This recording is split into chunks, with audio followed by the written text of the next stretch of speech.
Hey everyone, Jonathan Bailor here. Very, very excited about today's bonus Smarter Science of Slim podcast because we have just a wonderful woman and an amazing New York Times bestselling author who is really doing some great work to help redefine what we think of when we think of food intolerance and really showing how this can be at the heart of a lot of the struggles we all face despite how much of the traditional starve ourselves and spend hours on the stair stepper model we take.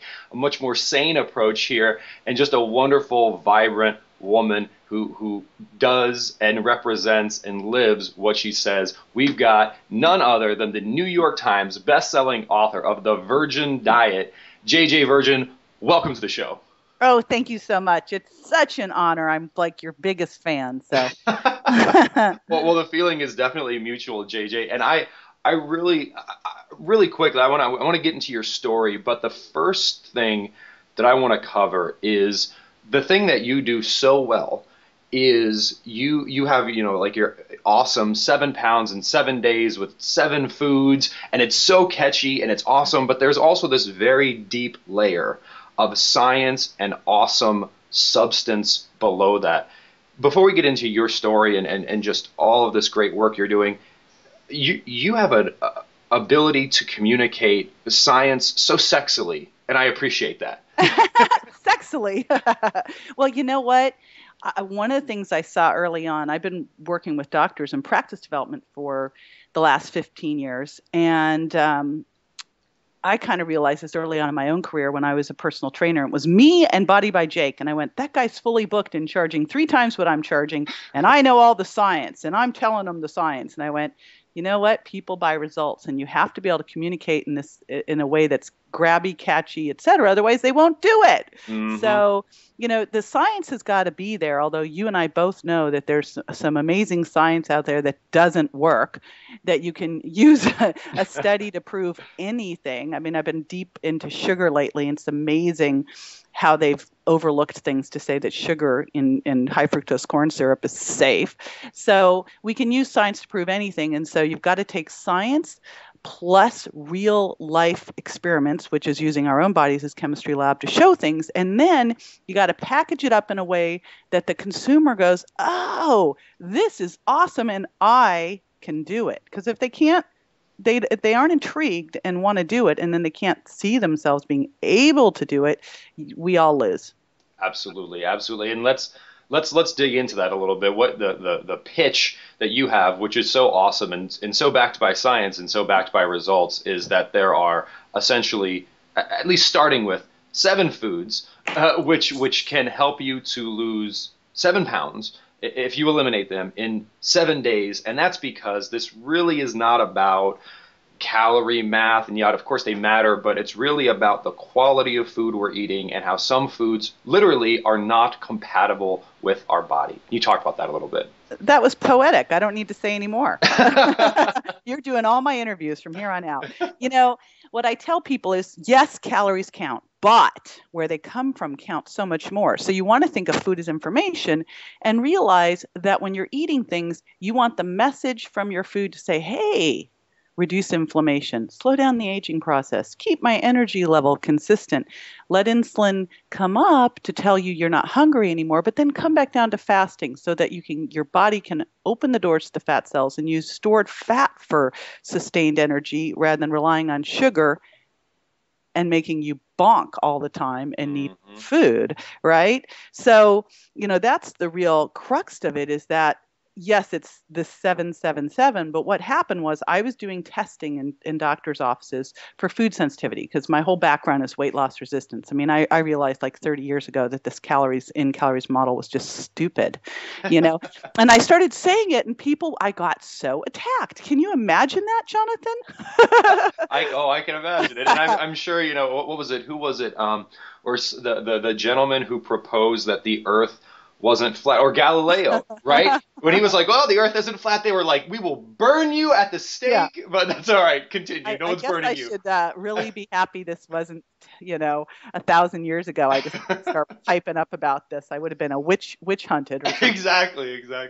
Anyway, so I started going, now what in the world? Like, well, I was working with clients and things weren't working. So I went, okay, they're not going to pay me if I'm helping them gain weight slowly over time. That's not what they signed up for. So, like, let's figure out what is getting in the way of their weight loss.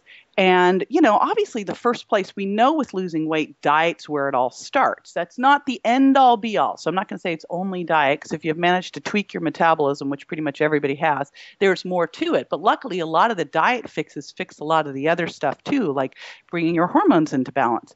And so I started doing a simple food sensitivity test. One way your body can become intolerant to food, only one of the ways.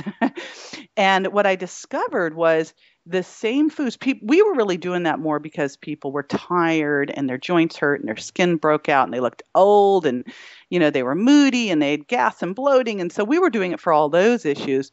But it was funny because a couple things were just classic and always happened. Number one, the same foods always showed up on the tests.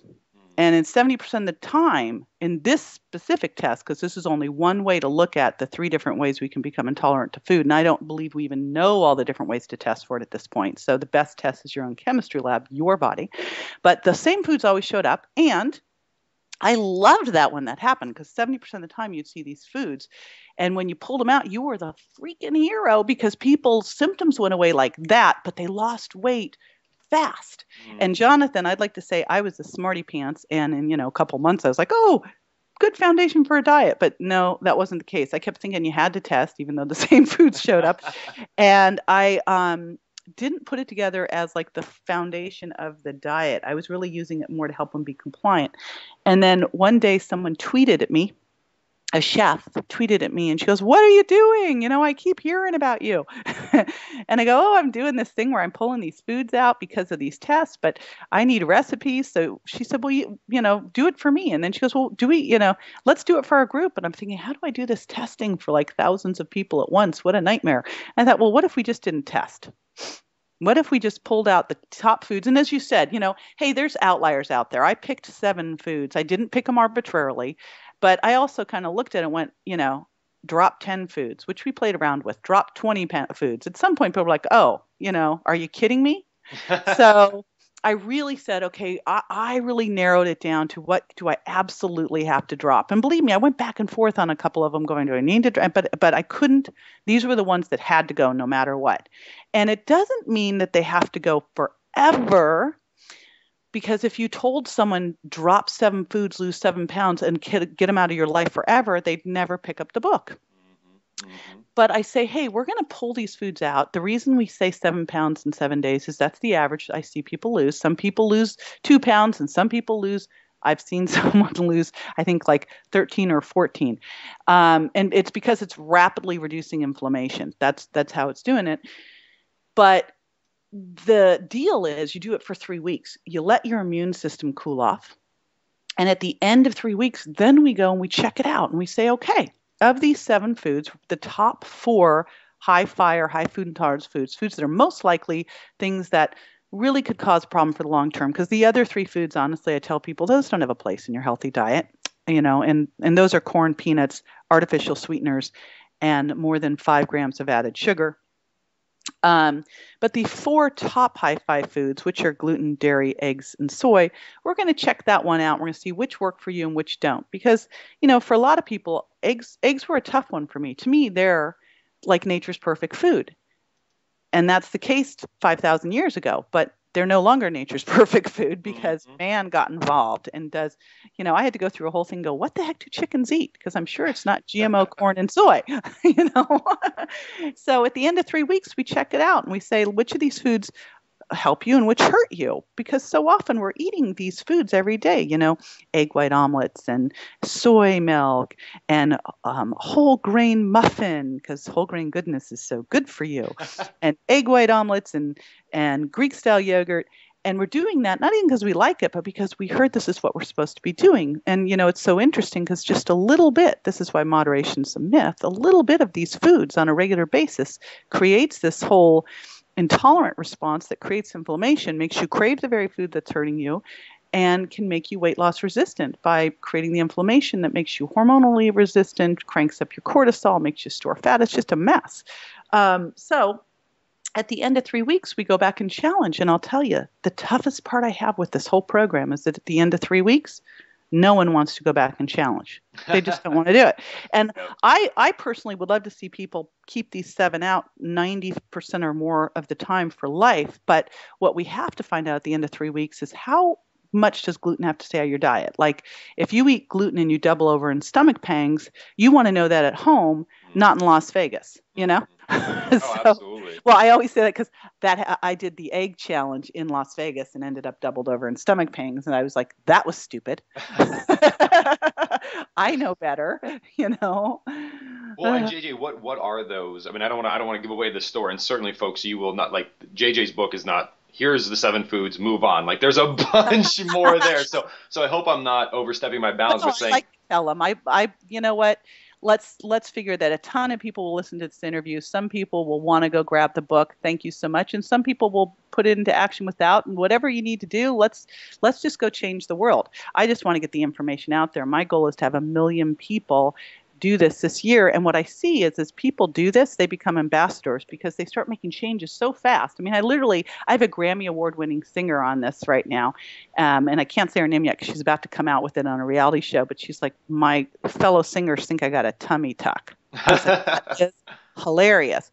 But other people start doing what they do because it's actually very simple. You know, most of the programs out there are really complicated and like, you know, count this and what category is that? And you're like, oh my gosh, this is simple.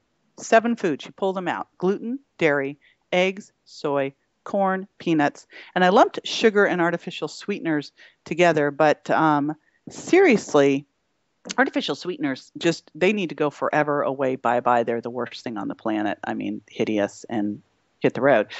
But we have you pull them out. But the thing that makes this work so well is if I just said, hey, pull those things out and have a nice day. People are like, well, what the heck do I eat? Absolutely. What do I eat? So what we've done is we've gone through with each category, explained what the problems are, you know, and I always start this whole thing with the symptoms test. I think one of the most powerful things that we don't do is connect the dots between what we're eating, how we feel, and what we weigh. You know, I know that if I eat gluten, my fingers are swollen the next day. If I eat dairy, I get a monster let's hang around on my face forever zit 2 days later. So I know what these things do to me. And that makes me really look at a pizza in a very different way. It's like now pizza is the enemy, you know?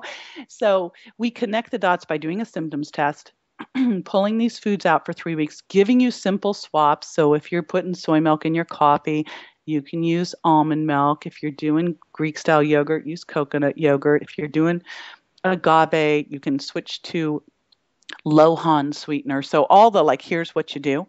Mm-hmm. And what I find so often, in fact, like 99% of the time, is the first 3 or 4 days are brutal. People are angry because they miss those foods. And that I always tell people, you know, I'm a parent, so it's all on how you frame things. Yep.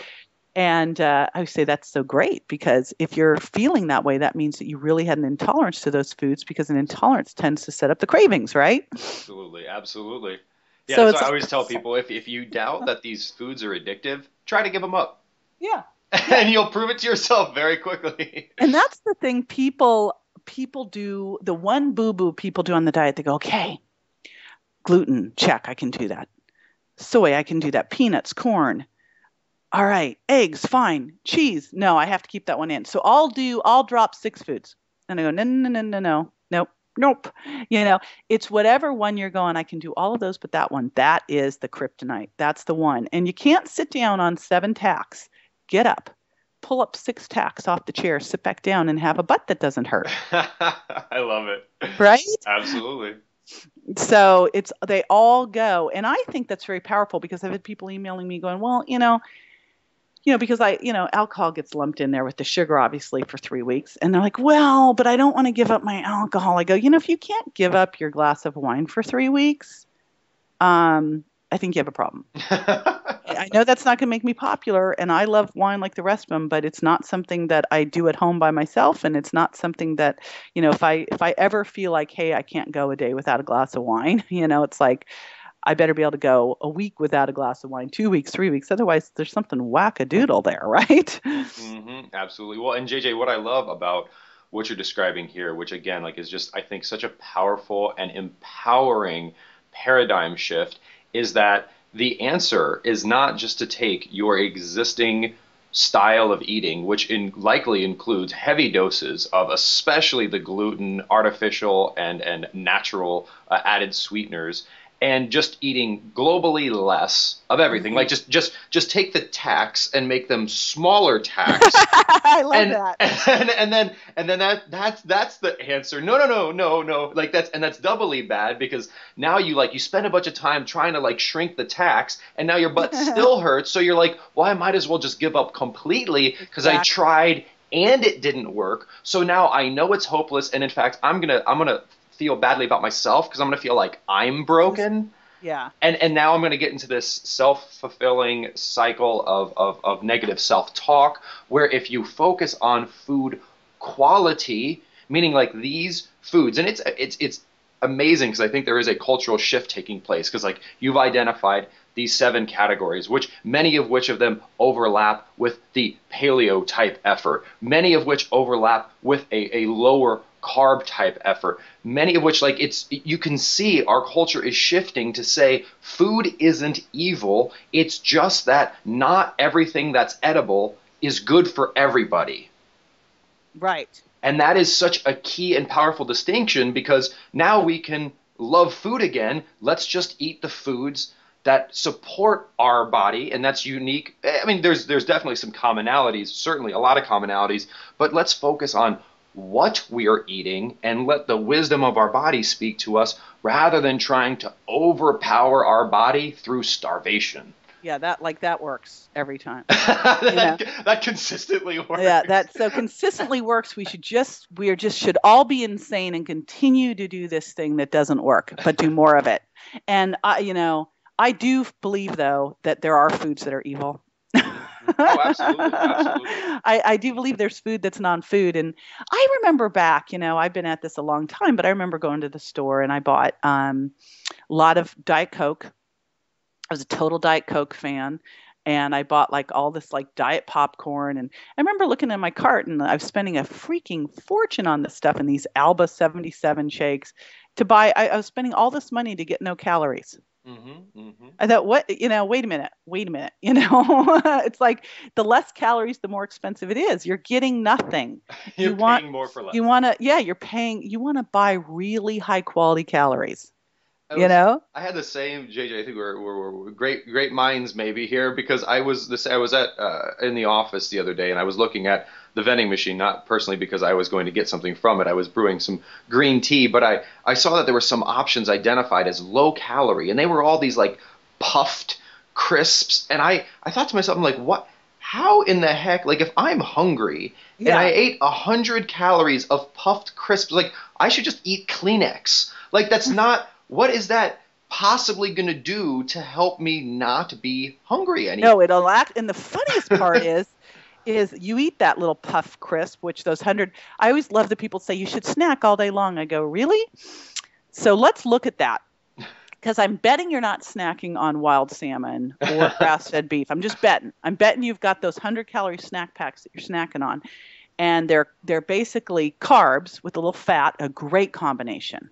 Let's, put some damaged fat with some carbs together, not even good fats. And then let's eat that all throughout the day. So your blood sugar's then going to come up, your insulin's going to come up, your fat stores are going to get locked, and you're going to need more sugar soon. We've turned people. I always like to say you should be a hybrid. You can use sugar as you need to in your explosive exercise, which you want to do for your brain, but you want to burn fat as your primary source. You don't want to be some old guzzling car like that just has to run on sugar. And the minute you start to run out just a little bit, you need another 100-calorie snack pack. Yep. Oh, absolutely. Well, no, and it's JJ, one of the key myths, right, which we're battling here, I think, is this eating fat makes you fat. And the challenge is, if you just look out the window, it makes sense that the earth is flat, except the earth isn't flat once you have a basic understanding of the way the earth actually works. But it makes sense on the surface, right? Yeah, it's flat. Otherwise we'd fall off. And the concept of if you eat fat, it makes you fat. On the surface, if you have no knowledge of human biology, it kind of makes, oh, okay, you eat fat, it makes you fat. So I'm trying to think of a similarly simple and immediately intuitive way to describe what eating fat actually does. And tell me what you think about this. Eating fat makes your body good at burning fat. I think there's a really, really good analogy in the exercise world that I always try to explain to people. I go, if you're doing all this stuff that really, during the exercise, burns the higher percentage of fat, then your body is going to want to be able to store more fat back so that it has it ready for the next exercise session. Mm-hmm, mm-hmm. If you're doing high intensity exercise that uses more sugar, and also gets rid of those enzymes that help you store fat, after the exercise, your body's going to want to store sugar in your muscles because they're empty. Those little suitcases of energy are empty. And it will not have the enzymes to store fat around because your body burned them off. So it's, to me, the same. If you give your body a lot of something, it's going to then figure out, what should I be doing, Mm-hmm. And it's like, well, you're giving it a lot of fat. It goes, okay, I got to be really good at burning this off. Mm-hmm. A lot of sugar, I got to figure out, what the heck am I going to do with this? It must be a famine. He's eating all this sugar.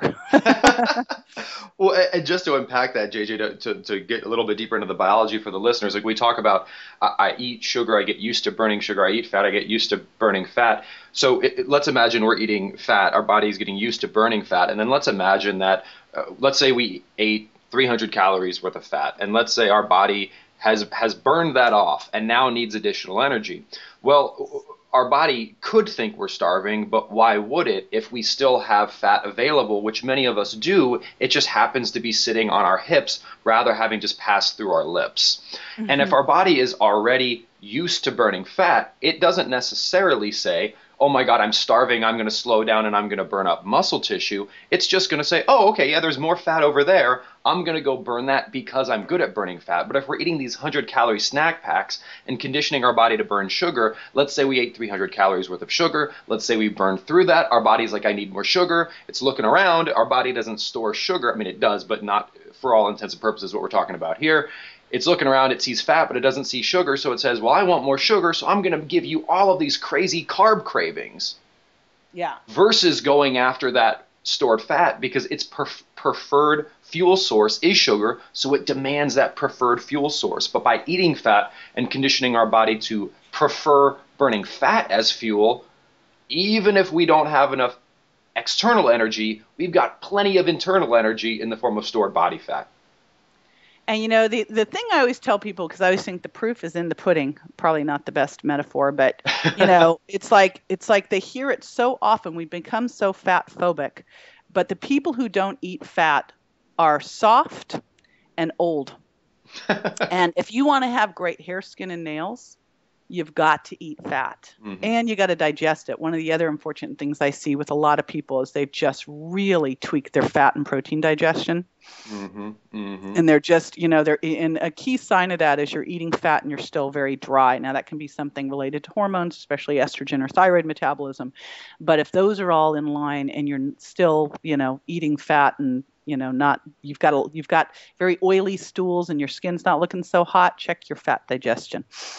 Well, I love talking about that fat digestion, JJ, and I think that's a good segue into one thing I wanted to make sure we covered in particular, and that was your experience, because I hear the stories like this all the time where you'll have a female who had potentially around the pre or postmenopausal phase, which has decided to take control of her life and to focus on the quality of the food she's eating, and as a side effect, her husband ends up eating differently, not because he wants to, but because she's really the one who is managing the health of the household. And so they make these changes, and the husband, despite his best efforts not to, begins to see dramatic changes in his appearance. Whereas the wife or the woman does not see them. And as we call it, like sort of side effect fat loss, where it's like the individual who's actually trying to do this is not seeing the results, but the one who is not is. What is the core difference between men and women as we get older, and how can we overcome that?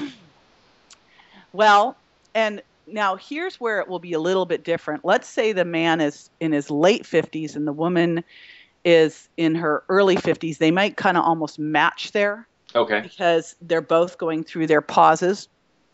But, the challenge is, first of all, women are fat storers by nature. Women have less muscle mass. And, I remember once when I was on Dr. Phil, it's like, oh yeah, of course women have a tougher time losing weight than men, but no explanation. It's like, well, it's this way for survival. I mean, we're supposed to have more fat so that we can survive the famine, so that we can feed our babies, even if we're not getting fed.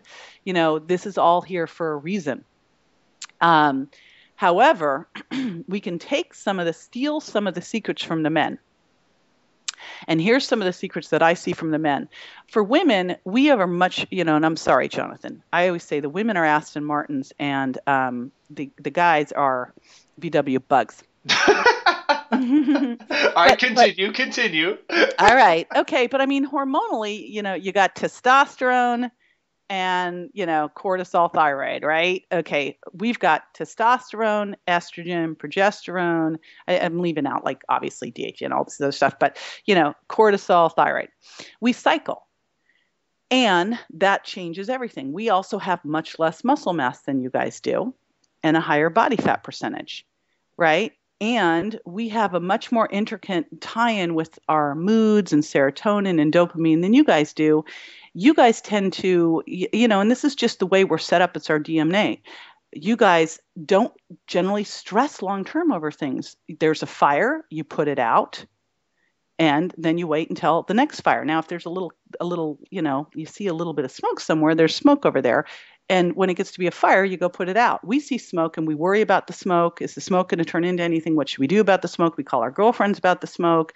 We're concerned about the smoke. We're stressed out about the smoke. We have cookies because we're concerned about the smoke. We better have the cookies so that we're not as stressed. You see what I mean? So we're totally set up differently. And I think some of the lessons that we can learn here are, number one, build more muscle mass. Okay? That's a big key. And also, number two, deal with your stress better. You look at a man, he comes home, and I took this very cool course from Alison Armstrong called, it's called Man 101. We call it the Man course, but it's called Understanding Men, Celebrating Women, or Celebrating Men, Satisfying Women. And she talks about the fact that a man comes home from work, goes and sits on the couch, and he does this transition thing, right? Mm-hmm. And he de-stresses and does all that. Not women. Women have a home, it's their second job, then they have a first job, and there's no end to ever on any of the jobs. And we just don't do the things that help us handle stress.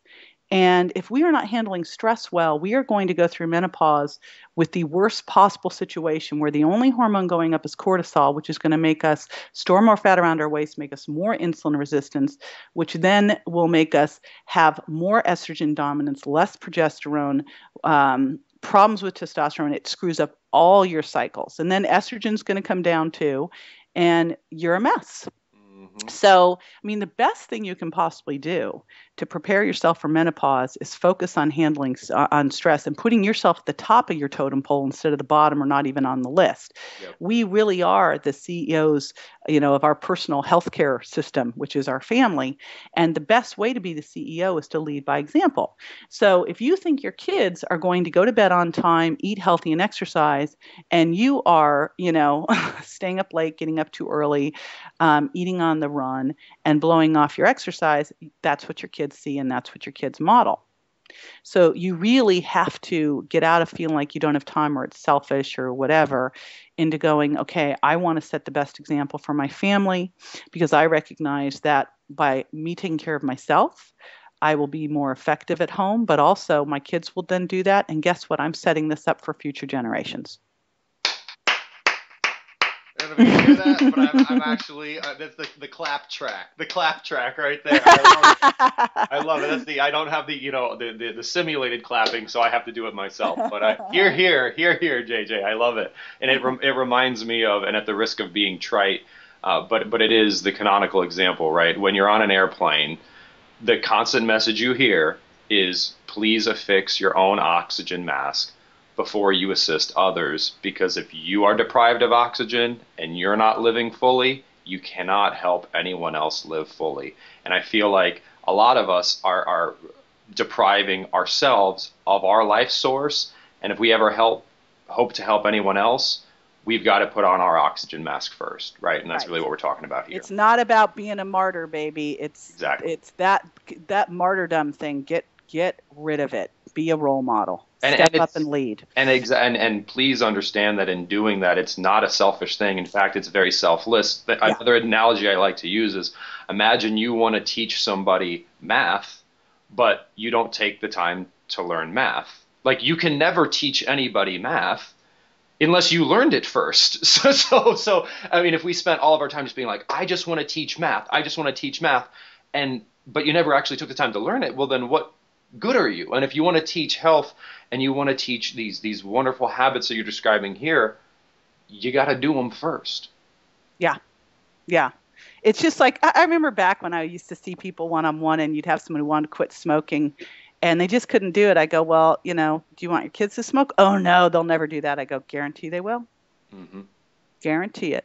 Mm-hmm. You just can't ever ask anybody to do something you yourself are not willing to do. But to me, that's the ultimate empowerment, because that means that you can be that starfish being thrown back into the ocean. You can totally change the world based on you, because especially now with social media, it's like you do it and it gets passed on and on and on. And I mean, that's healthcare reform. Absolutely. And it's going back. I've used this quote probably 7 times now on this show, but it is just so true. And it's that the Gandhi saying of be the change you want to see. And literally, if I were to say one tip based on our conversation here, it is like the easiest and most profound way you can help others is by helping yourself in this way. Personally, that's what I believe. Yep. Me too. I've got that coffee mug. I love it. I love it. Well, JJ, obviously, the book is doing amazingly well, and it's the book again, folks. It's called The Virgin Diet, The Virgin Diet. Excuse me. Apparently, I'm going through some hormonal changes. It's called The Virgin Diet, and it is a fabulous read. And of course, you've got a bunch of awesome information on your websites, jjvirgin.com and thevirgindiet.com. But what's coming next? Oh my gosh, I just sold a 3-book deal. Yay. Except then all of a sudden you go, oh my gosh, I just sold a 3-book deal. So it's kind of like, But so the Virgin Diet Cookbook is up next. And then after that, the book, I don't know if I'm allowed to blab about it. I'm such a blabbermouth too. But then the next one after that, which I'll just say it's really looking at one of those 7 and exploding it out there in a big way. It's my absolute, I'm going to start a revolution on it, and that'll have a cookbook too. So, and a new PBS show around that one. And I actually think it'll be bigger than this, but a lot of stuff in between then and now and then. So well, that's awesome, JJ. Well, I really appreciate all that wonderful work, and I really appreciate all that you do to help bring this message of food quality and hormonal health to the mainstream, because I feel like oftentimes individuals who are versed in the science are amazingly knowledgeable and are amazingly passionate, but one tweet from a misinformed celebrity or one reality television show that focuses on just starvation and chronic cardiovascular exercise can so easily undo the efforts of all the well-meaning bloggers in the world. So I appreciate you going out there onto the mainstream a bit and helping to spread this message, because I think that is so important to bring the mainstream around to the importance of quality over quantity. So thank you very much. Oh, and thank you back. I love your work. Thank you so much, JJ. I appreciate it. And folks, again, her book, New York Times bestselling, The Virgin Diet, an excellent read. Her websites, thevirgindiet.com and JJ Virgin. And as you could tell from our talk today, just a wonderful woman, a wonderful author, a wonderful speaker, and a wonderful example. So JJ, thank you so much for being with us. Thank you. I appreciate it. And everyone.